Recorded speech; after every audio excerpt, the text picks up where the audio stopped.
For centuries, men and women have stepped away from the table to fast, to pray, to seek something deeper. But what does a 40-day fast look like today? I'm Dr. Sam King of Fasting, and in this podcast, I invite you to walk with four ordinary people on an extraordinary journey. Day 35, 87.5% done, and you're still alive. All right, here we go.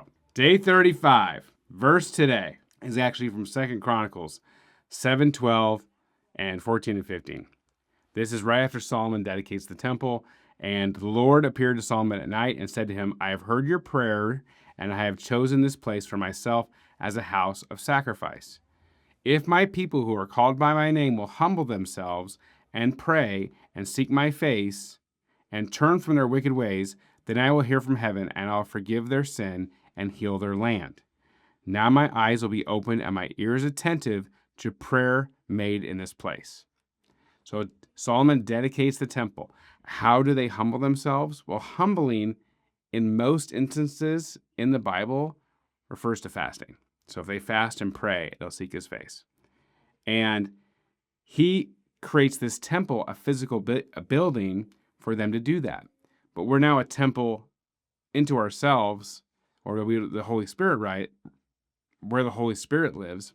So now when we fast and pray, God will hear our prayer from there, from our physical temple. And his eyes will be open and his ears will be attentive to prayer made in this place, in the temple.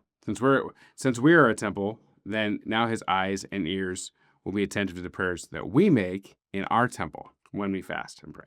Now, Chelsea's husband had been sick, and she woke up with a sore throat. And so that's discouraging, obviously, when you're like, oh my gosh, how am I going to get through these last 6 days? I was extremely busy.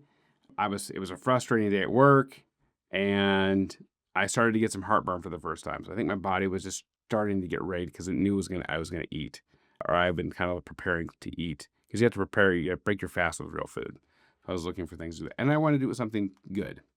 And then Brienne, we have 5 days left. This is faster than she thought. She got to day 35 faster than she thought, but it was also the slowest thing she's ever done. So it's one of those weird things that two things can be true at once.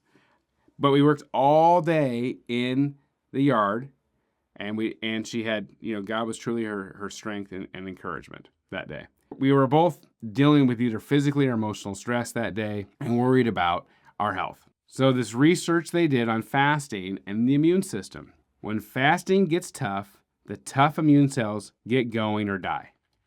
And what they found was your T cells ramp up when you're fasting.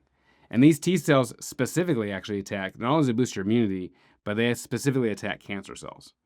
So it's hard because I haven't eaten and people are sick, but your immunity is actually getting ramped up and your body is actually prepared better when you haven't eaten, which seems unusual, than when you have. So even though Chelsea was facing down this sore throat and this cold, more than likely she's actually going to fight it off better having not eaten for 35 days than if she'd had it on day one. So God has truly designed your temple to fast and to be healthier, especially when you do it for a spiritual reason and you pray to do this.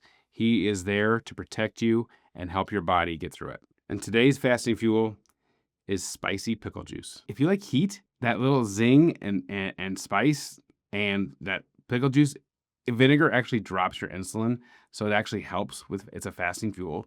So, but adding the extra spice was really good for me that day. So that was my fasting fuel for the day, spicy pickle juice. Just a little bit, just sip on it. If you like spicy and you like pickles, it's a win. I'll see you tomorrow on day 36.